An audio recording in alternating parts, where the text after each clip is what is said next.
Oke, ada sebuah pertanyaan dari seorang yang bernama Moody. Jadi si Moody ini dia udah menjalankan NoFap selama 7 hari. Tapi ketika di 7 hari dia tuh nggak sengaja melihat konten yang agak ke arah soft porn di Instagram. Tapi dia nggak sengaja di situ. Dan dia bertanya pada saya apakah itu termasuk relapse, apakah itu udah gagal gitu ya dalam konteksnya NoFap. Nah, saya udah berulang kali mengatakan bahwa kalau sesuatu itu tidak sengaja di luar kontrol kita, itu bukan sebuah relapse, bukan berarti gagal. Karena kalau kita berbicara gagal atau enggaknya dalam konteks NoFap, itu tuh hanya kamu sendiri yang bisa tahu apakah kamu gagal atau enggak. Saya punya pengalaman yang sama persis dengan yang dialami Moody. Ini terjadi beberapa tahun yang lalu ketika saya di awal-awal NoFap. Jadi ceritanya gini, waktu itu saya itu lagi benar-benar bunek di pekerjaan saya, benar-benar sangat stres di pekerjaan.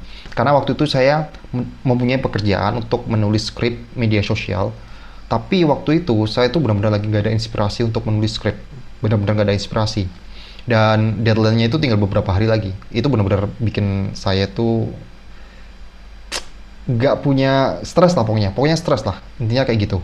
Dan akhirnya pelarian saya waktu itu saya masih menggunakan media sosial ya, saya lari ke Instagram, saya scrolling Instagram benar-benar untuk pelarian stres waktu itu. Awalnya saya juga nggak berpikir bakal nonton konten yang seperti itu, tapi karena keluar di explore si cewek, ada si cewek seksi yang keluar di explore. Waktu itu saya tertarik dan saya melihat profilnya. Saya pun kepo profil tersebut. Saya scroll sampai bawah, nggak sampai bawah sih. Pokoknya scroll banyak lah waktu itu. Dan jujur waktu itu agak ada sedikit rasa ke-trigger ingin melakukan PMO karena benar-benar waktu itu ya seksi lah pokoknya kayak gitulah. Pokoknya merangsang kayak gitu. Intinya kayak gitu. Saya cerita apa adanya ya. Dan waktu itu saya masih berpikir gini, waduh, kalau aku melakukan kayak gini, nanti malah justru aku makin nggak mau mengerjakan tugas saya gitu ya. Aku kerjain tugasku terlebih dahulu lah. Aku pengen kerjain pekerjaanku terlebih dahulu. Kalau aku pun nanti pengen melakukan PMO, itu setelah aku mengerjakan tugas itu. Saya berpikir seperti itu. Jadi saya menggunakan PMO itu sebagai reward waktu itu ya. Dan ya benar, ketika waktu itu saya melihat itu, saya bisa mengontrol diri saya dan saya berfokus untuk mengerjakan tugas saya. Pokoknya saya pengen selesai hari ini, pengen selesai karena saya pengen melakukan aktivitas tersebut. Secara niat aja udah buruk kan. Dan 1 jam, 2 jam saya mengerjakan itu. Entah keajaiban dari mana gitu ya. Waktu itu idenya itu langsung mengalir, bener-bener mengalir. Tadinya yang stres karena mungkin termotivasi hal kayak gitu ya. Itu tuh benar-benar mengalir dan akhirnya selesai. Deadline yang harusnya 2 atau 3 hari waktu itu tuh selesai di hari itu. Dan saya waktu itu benar-benar sangat happy, sangat senang. Dan apakah kemudian saya melakukan apa yang saya lakukan sesuai dengan reward tadi? Ajaibnya, waktu itu saya jadi nggak tertarik untuk melakukan hal tersebut. Saya benar-benar nggak tertarik. Karena waktu itu, apa ya, saya merasa itu happy, bahagia, senang sekali. Pada akhirnya, pekerjaan yang benar-benar ketunda beberapa hari yang lalu itu tuh benar-benar bisa dilakukan di jam itu dengan sangat fokus, dengan istilahnya deep work lah, dengan ya pekerjaan yang sangat mendalam fokusnya, dan rasa untuk melakukan itu udah hilang sama sekali. Nah, dari sini itu tuh saya semakin yakin bahwa sebenarnya kita ke-trigger PMO itu karena memang kita berada di situasi yang memang kondisi mentalnya nggak bagus gitu ya.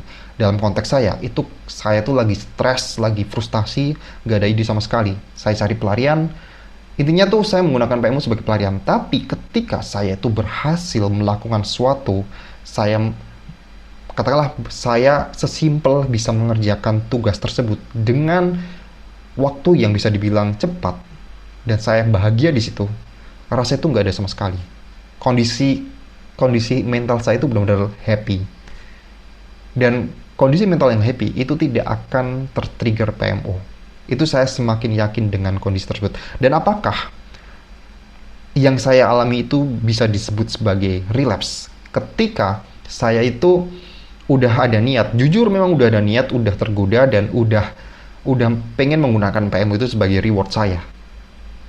Kalau saya gunakan tolak ukur saya, itu bukan sebuah relapse.